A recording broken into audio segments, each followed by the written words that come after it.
Item ಯಾವುದೇ ಇರಲಿ try ಮಾಡಿ ಆಚಿ ಚಿಕನ್ ಮಸಾಲಾ. ಎಸ್, ಈಗ ಇನ್ನೊಂದು ಕಡೆ ಸರ್, ಈಗ ಕೊಹ್ಲಿ ಅವ್ರನ್ನ ನೋಡಬೇಕು ಅಂತಾನೆ ಸಾಕಷ್ಟು ಜನ ಸ್ಟೇಡಿಯಂಗೆ ಬರ್ತಾರೆ. ಆದರೆ ಇವತ್ತು ಅವ್ರು ಆಡೋದು ಡೌಟು ಅಂತ ಹೇಳ್ತಾ ಇದ್ದಾರೆ. ಏನಾದ್ರು ಟೀಮಿಂದ ಅಪ್ಡೇಟ್ ಸಿಕ್ಕಿದೆಯಾ, ಹೇಗೆ? ಖಂಡಿತ ನೋಡಿ, ನಾವು ವಿರಾಟ್ ಕೊಹ್ಲಿ ಈ ಒಂದು RCB ಫ್ರಾಂಚೈಸಿ ಇಷ್ಟರ ಮಟ್ಟಿಗೆ ಹೆಸರು ಮಾಡೋದಕ್ಕೆ 99% ಅವರೇ ಕಾರಣ. 1% ತಗೊಳ್ಳೋಣ, ನಮ್ಮ ತಂಡ, ನಮ್ಮ ಬೆಂಗಳೂರು ತಂಡ, ನಮ್ಮ ಕರ್ನಾಟಕದ ತಂಡ, ಓಕೆ, ಅದು ಖಂಡಿತವಾಗ್ಲೂ ಇದ್ದೇ ಇರುತ್ತೆ ನಮಗೆ.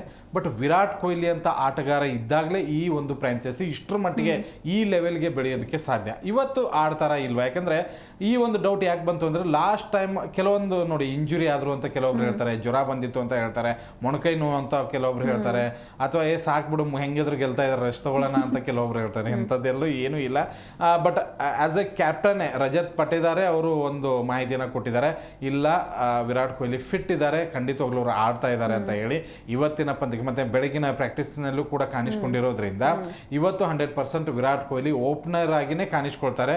ಅಕಸ್ಮಾತ್ ಆಗಿ ಆ ಜ್ವರ ಏನಾದರೂ ಹೆಚ್ಚಿಗೆ ಆಯಿತು, ಏನಾದರೂ ಪ್ರಾಬ್ಲಮ್ ಆಯಿತು ಅಂತಂದ್ರೆ ಖಂಡಿತವಾಗ್ಲೂ ನಮಗೆ ಬ್ಯಾಕಪ್ ಪಡಿಕಲ್ ಇದ್ದೇ ಇದ್ದಾರೆ. ಓಪನಿಂಗ್ ಸ್ಲಾಟ್ನಲ್ಲಿ ಅವ್ರನ್ನ ನಾವು ಕರ್ಕೊಂಡು ಬಂದೇ ಬರ್ತೀವಿ.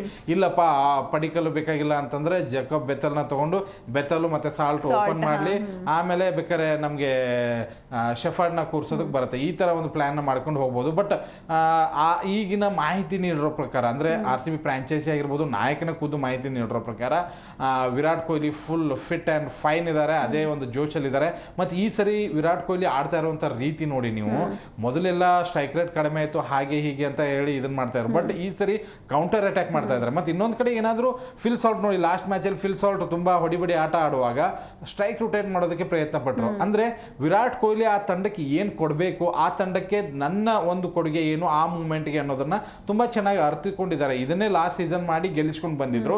ಈ ಸರಿನೂ ಕೂಡ ಅದನ್ನೇ ಮಾಡ್ತಾ ಇದ್ದಾರೆ ನೋಡಿ. ಅಂದ್ರೆ ತನ್ನ ಜೊತೆಗೆ ಬಂದಂತ ಆಟಗಾರ, ಸಹ ಆಟಗಾರ ಏನಾದರೂ ಬ್ಯಾಟಿಂಗ್ ನಲ್ಲಿ ವೈಫಲ್ಯ ಆಗ್ತಾ ಇದ್ದಾರೆ ಅಥವಾ ರನ್ ಅವ್ರ ಕಡೆಯಿಂದ ಬರ್ತಾ ಇಲ್ಲ ಅಂದ್ರೆ ಹೊಡಿಬಿಡಿ ಆಟ ಆಡ್ತಾ ಇದ್ದಾರೆ.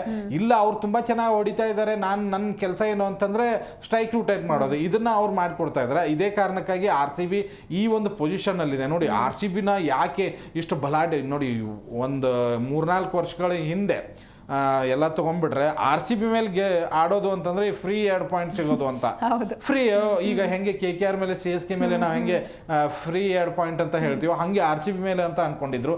ಬಟ್ ಈಗ RCB ಈ ರೀತಿಯಾದಂಥ ಬಲಾಢ್ಯತೆಯನ್ನು ಮೆರಿತಾ ಇದೆ ಅಂತಂದ್ರೆ ಅದಕ್ಕೆ ವಿರಾಟ್ ಕೊಹ್ಲಿ ಅವರ ಕೊಡುಗೆ. ಅವರ ಒಂದು 18 ವರ್ಷಗಳ ಜರ್ನಿಯಲ್ಲಿ ಅವ್ರು ಕಲ್ತಿದ್ದನ್ನ ಈ 2 ವರ್ಷದಲ್ಲಿ ಅಳವಡಿಸ್ಕೊಂಡಿದ್ದಾರೆ. ಅದ್ರ ಜೊತೆಗೆ ನಮಗೆ ದಿನೇಶ್ ಕಾರ್ತಿಕ್ ಅವರ ಒಂದು ಕೊಡುಗೆ ತುಂಬಾ ಇದೆ. ಒಂದು ಲೆಕ್ಕಾಚಾರದಲ್ಲಿ ಕೊಹ್ಲಿ ಇಲ್ಲ ಅಂತಂದ್ರೆ ಒಂದ್ ಸ್ವಲ್ಪ ಡಲ್ ಹೊಡೆಯೋದಂತ ಗ್ಯಾರಂಟಿ, ನೋ ಡೌಟ್. ಈಗ ಫೀಲ್ಡ್ ನಲ್ಲಿ ಕೊಹ್ಲಿ ಇದ್ರೇನೆ ಅದೊಂಥರ ಮಜಾ. ಆ ಒಂದು ಕೊಹ್ಲಿ ಇವತ್ತು ಆಡಬೇಕು, ಅದರಲ್ಲೂ ಕೂಡ ತವರನಂಗಳದಲ್ಲಿ ಅದು ಆಡೋದು ಇನ್ನೂ ದೊಡ್ಡ ಮಜಾ ಕೊಡುತ್ತೆ. 90% ಜನ ಕೊಹ್ಲಿ ನೋಡಬೇಕು ಅಂತಾನೆ ಬರೋದು.